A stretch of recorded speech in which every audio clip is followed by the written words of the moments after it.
बिस्मिल्लाहिर्रहमानिर्रहीम। अस्सलामुअलैकुम व्यूअर्स, कैसे हैं आप सब।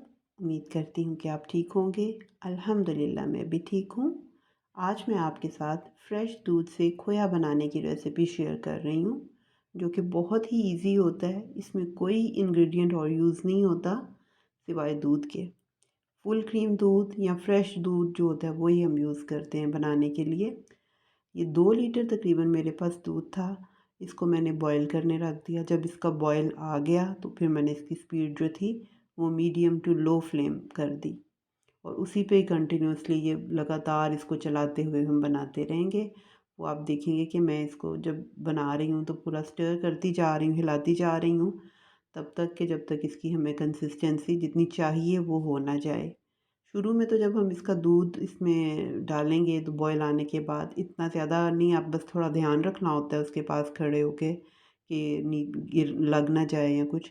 और उसके जब एंड पे जब ये आ जाता है ना, जब इसको थोड़ा थिक होने लग जाता है, पानी उसका खुश्क होता जाता है, तब हमें कंटिन्यूसली लगातार इसको हिलाना पड़ता है कि नीचे लग ना जाए।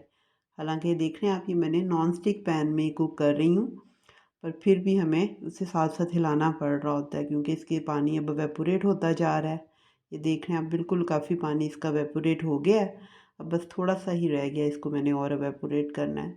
खोया अगर घर में जो हम बनाते हैं वो बहुत सी चीज़ों में इस्तेमाल होता है, मिठाइयों में इस्तेमाल होता है, या हलवे जो हम बनाते हैं, गाजर का हलवा, लौकी का हलवा, जो भी हलवा, जो मतलब कोई भी स्वीट है उसमें हम यूज़ कर लेते हैं। इसलिए अगर हम घर में ये बना के रख लें तो बहुत अच्छा है। अगर आपके पास दूध बचा हुआ पड़ा है तो आप निकालें और फटाफट इसका खोया तैयार करके रख लें। इसको हम फ्रीज़ करके भी रख दे सकते हैं ताकि जब भी हमें फिर ज़रूरत हो हम फ्रीज़र से निकालें और यूज़ कर लें। बस देखिए, अब ये काफ़ी इसका पानी एवेपोरेट हो चुका है।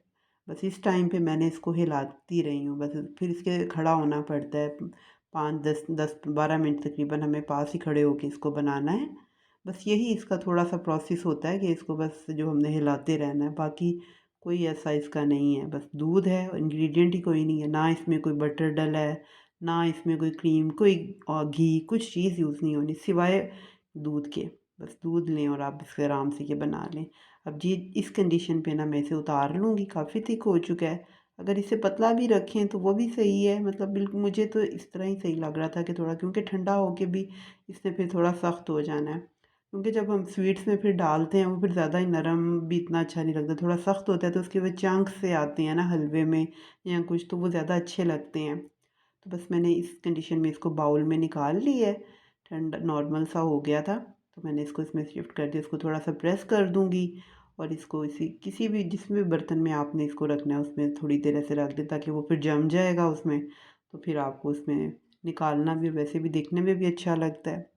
अगर आपको मेरी ये रेसिपी पसंद आई है तो आप मुझे ज़रूर फीडबैक दें। अल्लाह हाफिज़।